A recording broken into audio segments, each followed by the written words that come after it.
ভেতরে তো শুধু হাড্ডি ছাড়া কিছুই নেই। এই পর্যন্ত তো অনেকগুলো মানুষই ধরে আনলাম, সব কি খাওয়া শেষ?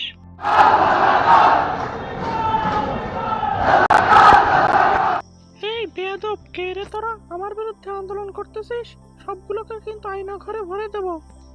এই পুলিশ পুলিশ, এদিকে আয় তাড়াতাড়ি। এই বেয়াদব, তোরা থাকতে পোলাপান আন্দোলন করে কিভাবে? এদিকে আয়নাঘর খালি হয়ে পড়ে আছে, তুই একটাকে ধরে এনে ঢোকা। এইবার বেয়াদব পোলাপান গুলো বুঝবে আন্দোলন করার মজা কি।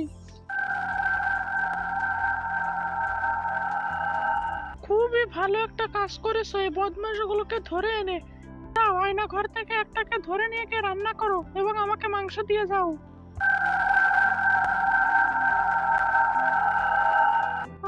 কতদিন পর আয়না ঘরের মানুষের মাংস খাবো, কি মজা।